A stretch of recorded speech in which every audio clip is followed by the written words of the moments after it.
ಕರ್ನಾಟಕದಲ್ಲಿ ಒಂದು ಹೊಸ ಬಿಸ್ನೆಸ್ ಶುರು ಮಾಡ್ಬೇಕಾ? ಹಾಗಾದ್ರೆ ಒಂದೇ ಕೋಣೆಯಲ್ಲಿ ಮಾಡಬಹುದಾದ ಅಣಬೆ ಕೃಷಿ ಬಗ್ಗೆ ನೋಡೋಣ. ಸದ್ಯ ಕರ್ನಾಟಕದ ಮಾರುಕಟ್ಟೆಗಳಲ್ಲಿ ಅಣಬೆಗಳಿಗೆ ಸಿಕ್ಕಾಪಟ್ಟೆ ಬೇಡಿಕೆ ಇದೆ. ಈ ಅವಕಾಶವನ್ನ ನಾವು ಬಂಡವಾಳವನ್ನಾಗಿ ಮಾಡ್ಕೊಳ್ಬಹುದು. ಅಣಬೆ ಕೃಷಿಗೆ ಬೇಕಿರೋದು ಸಬ್ಸ್ಟ್ರೇಟ್. ನಮ್ಮ ಕರ್ನಾಟಕದಲ್ಲಿ ಭತ್ತದ ಹುಲ್ಲು, ರಾಗಿ ಹೊಟ್ಟು ಕಡಿಮೆ ಬೆಲೆಗೆ ಸಿಗೋದ್ರಿಂದ ಖರ್ಚು ತುಂಬಾನೇ ಕಡಿಮೆ. ಇದರಲ್ಲಿ ಯಶಸ್ಸು ಅಂದ್ರೆ ಎಲ್ಲವನ್ನೂ ನಮ್ಮ ಕಂಟ್ರೋಲಲ್ಲಿ ಇಟ್ಕೊಳ್ಳೋದು. ಸರಿಯಾದ ತಾಪಮಾನ ಮತ್ತು ತೇವಾಂಶ ತುಂಬಾನೇ ಮುಖ್ಯ.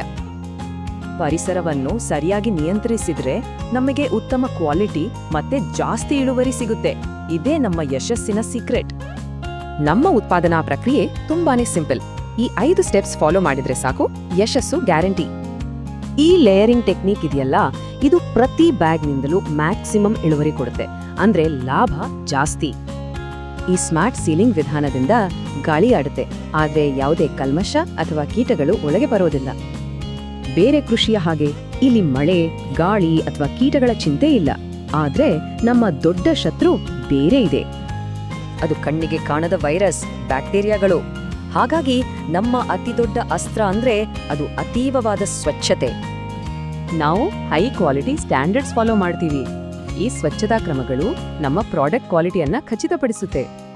ನಿಮಗೆ ಗೊತ್ತಾ, 1 ಗ್ರಾಂ ಬಳಸಿದ ಸಬ್ಸ್ಟ್ರೇಟ್ನಲ್ಲಿ 1 ಮಿಲಿಯನ್ಗೂ ಹೆಚ್ಚು ಮಾಲಿನ್ಯಕಾರಕಗಳು ಇರಬಹುದು. ಇದಕ್ಕಾಗಿಯೇ ತ್ಯಾಜ್ಯ ತೆಗೆಯುವುದು ಅಂದ್ರೆ ಬರೀ ಕ್ಲೀನಿಂಗ್ ಅಲ್ಲ, ಅದು ನಮ್ಮ ಮುಂದಿನ ಬೆಳೆಯನ್ನ ಕಾಪಾಡಿಕೊಳ್ಳುವ ರೀತಿ. ಇನ್ವೆಸ್ಟ್ಮೆಂಟ್ ಆಯ್ತು, ಈಗ ಲಾಭದ ಸಮಯ. ಬ್ಯಾಗ್ ಹಾಕಿದ ಕೇವಲ 15 ದಿನಗಳಲ್ಲಿ ಮೊದಲ ಫಸಲು, ಆದಾಯ ಶುರು.